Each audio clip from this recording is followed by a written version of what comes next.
ancien métier, mon premier métier, c'était coiffeuse. Donc j'avoue que la coiffure m'a beaucoup plu. C'est un métier aussi très fatigant, qui ressemble un petit peu à celui-là. J'ai changé de l'humain aux animaux parce que les animaux m'attiraient. Et voilà, je me suis transformée en toiletteuse. Et bon, aussi, m'est venue cette idée de bain très particulier, tout ce spa, parce que c'est une mode déjà. Aussi parce que j'aime aussi les massages.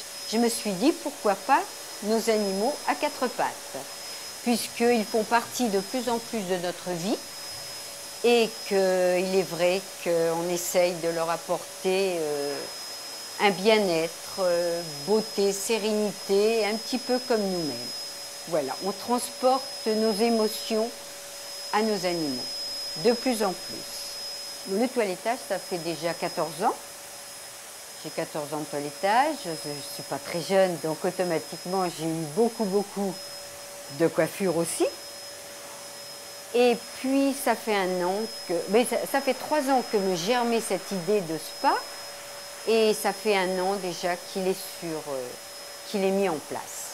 Très dur, très dur. Une création, c'est toujours très difficile. Il faut faire sa clientèle. Faut apporter beaucoup d'amour, beaucoup de son savoir. J'ai essayé de le faire.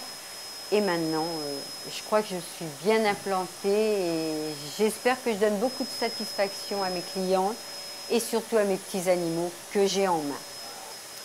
Ben, les conseils que je donne, déjà, il faut aimer les animaux, beaucoup de douceur, pas de brutalité, je déteste. Essayer de créer, parce qu'en fait, créer une toilette, c'est beau, c'est joli. Voir le chien arriver qui est dans un mauvais état, le voir à la fin, c'est une satisfaction pour soi-même. Donc, il faut aimer tout ça. Il faut aimer créer, il faut aimer donner. C'est un beau métier, je l'adore et j'aime ça. Eh bien, au début du lancement, c'est sûr qu'il faut mettre en confiance la clientèle. Je fais ça naturellement, je crois que on est comme on est et la cliente, c'est une cliente, il faut s'en occuper et son petit animal aussi, il faut qu'elle sache qu'à la personne à qui elle donne son animal, elle ait confiance. Donc il faut mettre en confiance la personne parce que son petit animal, pour elle, c'est comme si c'était son bébé. En expliquant, en douceur, en gentillesse, prendre son animal avec de la douceur, lui faire montrer qu'on aime son animal. Et je pense que si on a tous ces atouts, il n'y a pas de raison que ça ne marche pas. Des erreurs, il y en a toujours. C'est sûr qu'il ne faut pas être brusque. Il y a certains animaux où vraiment faut une certaine psychologie pour voir l'animal, ne pas le brusquer, ne pas brusquer la cliente aussi. Donc des erreurs peut-être que quand on est pressé, un peu fatigué, il se peut qu'on n'ait plus soi-même. Et dans quel cas, il faut se remettre en question et essayer de se reprendre. Les gens, en général, s'occupent quand même beaucoup plus des soins et de la beauté du pelage de leur chien, les coupes, que des accessoires. C'est plus la prestation de service qui marche que l'accessoire. 90% pour les soins et pour les accessoires canins, 10%. Alors, les qualités que j'attends de mes employés, avant tout, de la douceur. Ça, c'est primordial. De l'hygiène, une belle apparence, très important. Si on se présente dans un salon de toilettage ou ailleurs, venir avec des cheveux propres, par exemple. Je donne un exemple parce que j'ai déjà eu des jeunes filles ou des jeunes gens venir avec des cheveux sales. Ce n'est pas une présentation. Une présentation, c'est être impeccable, de la douceur, de la gentillesse, essayer de savoir vraiment ce que l'on aime, c'est important. Savoir vraiment ce que l'on veut. Alors le toilettage déjà, enfin les animaux déjà, c'est une grande passion. Et donc j'ai toujours voulu faire un métier un petit peu sur les animaux. Malheureusement, je n'ai pas pu le faire très jeune. Je n'ai pas eu l'opportunité. J'ai fait des études de comptabilité, donc je suis devenue comptable. Pendant 10 ans, j'ai fait de la comptabilité. Et comme j'ai loupé une promotion au niveau bureautique, je me suis lancée. Ma vieille idée de travailler avec les animaux est revenue. Et donc j'ai fait une école de toilettage, une formation sur 10 mois. Et j'ai monté ensuite mon affaire. C'était un petit peu plus facile pour moi de monter une affaire puisque j'avais déjà fait de la comptabilité, donc de la gestion. Donc c'était plus facile aussi au niveau de tout ce qui était bureautique. J'ai commencé directement ici, j'ai fait pas mal de stages chez des toiletteurs avant de commencer, bien sûr. J'en ai fait déjà, j'ai fait des stages tout au long de ma formation. Et puis ensuite, je me suis lancée ici. J'ai démarré au mois de juin, donc ce qui m'a permis d'avoir une clientèle quand même assez vite, puisque c'est les meilleurs mois, les mois d'été sont les meilleurs mois pour le toilettage. Le toilettage ralentit en hiver, puisque les animaux gardent leurs poils. Donc j'avais des gens qui avaient envie de changer de toiletteur ou bien qui étaient du quartier. Comme mes parents avaient un commerce dans le quartier, ils connaissaient aussi mes parents. Donc ils sont venus vers moi plus facilement. Et puis je me suis fait vite une clientèle d'habitués avec qui on a bien sympathisé pour fidéliser la clientèle et puis pour les attirer. Surtout pour les attirer, déjà, c'est de faire un petit peu de publicité dans les boîtes aux lettres, par divers commerçants. Ensuite, de faire une belle vitrine pour les gens qui passent, qui sont attirés par tout ce qui est dans la vitrine.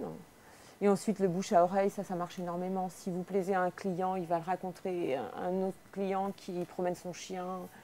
Les gens qui promènent leur chien vous amènent beaucoup de clientèle s'ils sont satisfaits. Comme j'ai eu toujours des animaux, je connais un petit peu les animaux, je sais un petit peu les prendre par les sentiments, c'est un petit peu comme les gens. Donc une petite gâterie, genre un petit gâteau à la fin d'un toilettage, ou quand le client amène un petit chien pour un rendez-vous, si on lui donne un petit gâteau, déjà vous sympathisez avec le chien, donc forcément vous sympathisez avec le maître. Et donc le client est content, et c'est pas le chien, même si le chien est content, le maître ne reviendra pas forcément. Mais si le maître est content, lui, il reviendra avec son chien. Donc il faut aussi se valoriser par rapport au maître. Il faut être à son écoute, il faut travailler proprement. On peut louper un toilettage parce qu'on n'était pas en forme, et un caniche, bon, si vous ne faites pas vraiment du velours, le client ne va pas vraiment vous en vouloir, mais si son chien est propre, pas découpé en petits morceaux, parce que ça peut arriver aussi, en général. Et puis toujours être honnête avec les gens. Ça peut arriver de blesser un chien, on travaille avec des outils dangereux. Donc ça peut arriver de le blesser, il ne faut pas le cacher, il ne faut pas essayer de cacher quoi que ce soit. Il faut justement dire j'ai eu un petit souci avec votre chien, et malheureusement. Et si vous tombez sur des gens intelligents, et comme vous avez été honnête, le client reviendra. J'ai des chiens qui sont tellement contents d'être avec moi, qui, quand je suis fermée, grattent à la porte, par exemple. Je me suis fait des amis dans ma clientèle, parce que je suis assez ouverte. J'ai des gens qui reviennent, parce qu'il y a des gens qui aiment bien essayer un petit peu tous les toiletteurs du coin, et puis qui reviennent vers moi, parce que justement, c'est pas forcément mieux ailleurs. Donc ils peuvent venir, par exemple en 2002, revenir en 2004 après, et puis continuer à revenir par la suite. Il y a l'accueil déjà, moi j'accueille toujours les gens comme il faut, enfin j'essaye, avec le sourire, la petite friandise au chien, ça c'est très important. Et puis je n'exagère pas non plus au niveau des prix. parce qu'il y en a qui abusent aussi. Donc les gens, ils ont un certain budget. Donc on ne peut pas les assassiner non plus de ce côté-là. Donc c'est pareil. Regardez où vous travaillez toujours par rapport aux gens. Si vous êtes dans un quartier populaire, vous ne pouvez pas non plus prendre un tarif excessif. Donc toujours se renseigner par rapport à son quartier, à sa clientèle. Si ce sont des gens très riches ou moyennement riches. Pareil pour acheter la marchandise. Vous ne pouvez pas prendre une marchandise excessive si vous êtes dans un quartier populaire. Alors le temps de toilettage d'un chien est variable selon la race du chien. Ça peut aller de une demi-heure, 3/4 d'heure, voire 1 heure pour un York. Comme ça peut être de 3 heures, voire 4 heures pour un chien de chasse, genre un épagnol ou tout simplement un cocker américain. Le cocker américain est un chien, c'est le chien le plus long à toiletter. Alors le nombre de chiens par jour dépend de la saison. Ça peut varier entre 1 ou 2 en plein hiver quand il fait très très froid ou quand il pleut beaucoup, à 7 par jour quand il fait très chaud et qu'il y a beaucoup de demandes. Ça arrive quand il y a des vagues de chaleur, une canicule qui arrive, là tout le monde a besoin d'un toilettage en express. C'est un métier où on arrive à avoir un salaire très très bas l'hiver, pas spécialement très élevé l'été, mais du moins on gagne mieux sa vie l'été que l'hiver. Ce serait un métier presque saisonnier.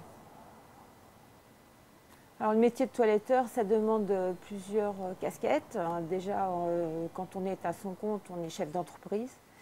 Il faut avoir une bonne activité commerciale puisqu'on a un contact avec la clientèle, mais aussi avec des fournisseurs. Ça demande de l'organisation, ça demande un petit peu de goût pour préparer sa vitrine, pour préparer son magasin, et puis aussi pour faire les chiens, parce que si on n'a pas du tout de goût, on ne peut pas créer un chien, bien le dessiner. Qu'est-ce qu'il y a encore au niveau du toilettage? Une bonne gestion de l'entreprise, bien sûr. Des notions de comptabilité. Au niveau commercial, ce qui se vend le mieux dans un salon de toilettage, c'est quand même les friandises. Donc on a diverses petites choses, des petits bâtons, des petits nanos, des petites friandises molles, des petites plus dures. Ça dépend des chiens. Il y a des chiens qui veulent plus de naturel possible, donc comme les oreilles de porc, des choses comme ça.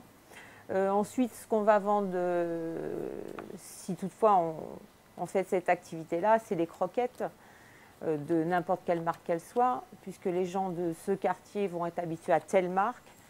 Donc ensuite, ils vont venir... alors, on ne gagne pas sa vie sur la vente de croquettes, mais ça apporte une certaine clientèle. Donc c'est important aussi de faire une marque de croquettes. Pas la peine de faire trop de marques, parce que si vous faites trop de marques, après, vous ne savez plus expliquer pourquoi vous faites cette marque et pourquoi vous ne faites pas l'autre.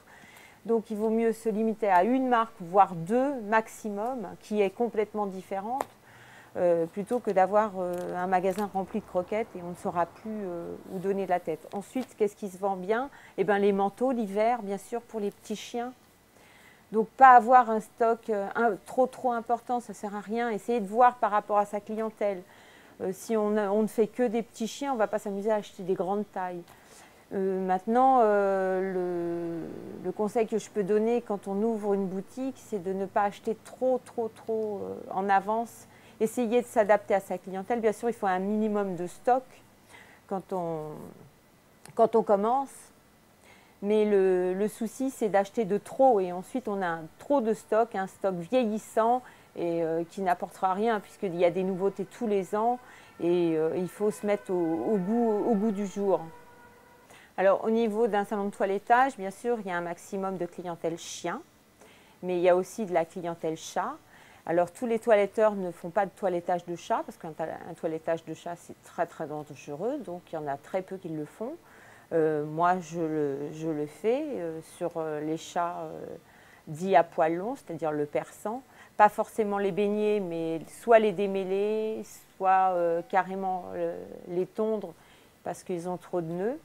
Et même si vous ne faites pas le chat en toilettage, parce que c'est un toilettage vraiment spécifique, on peut faire aussi beaucoup de petits jouets, des accessoires. Il y a énormément d'accessoires pour chat maintenant, donc comme les griffoirs, les petites gamelles en porcelaine, beaucoup de jouets. Il y a énormément de jouets qui n'existaient pas il y a encore quelques années.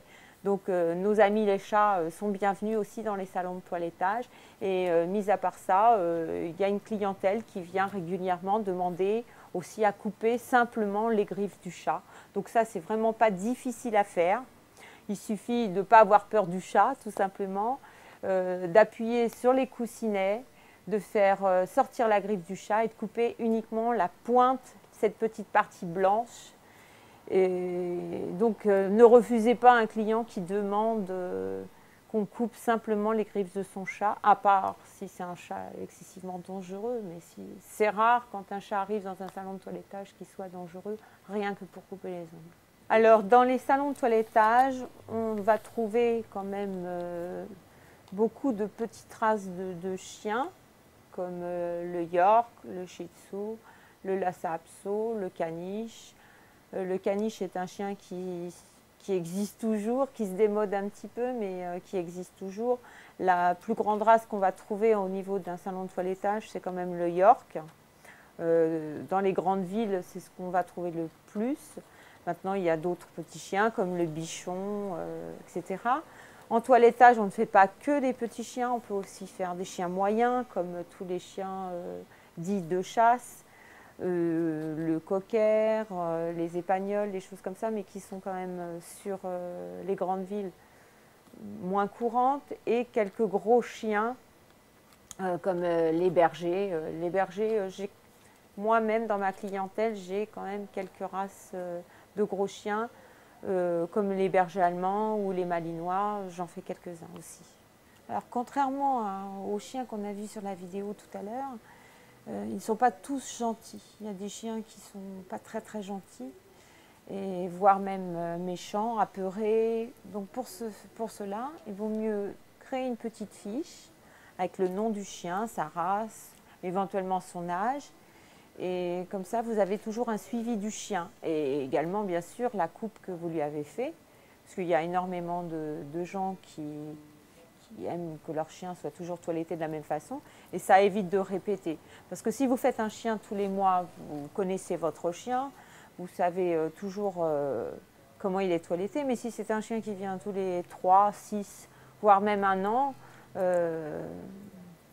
ne vous souvenez plus. Donc l'intérêt de faire une petite fiche avec tous les coordonnées, même des clients, parce qu'il suffit qu'on prenne rendez-vous et que vous n'avez pas les coordonnées du client, que vous soyez malade ou que vous ayez un empêchement, de façon à pouvoir joindre votre clientèle. Et comme ça, c'est bien plus poli que de mettre un mot sur la porte quand on le peut, bien sûr. Donc l'intérêt de cette petite fiche avec les coordonnées et du chien et du client.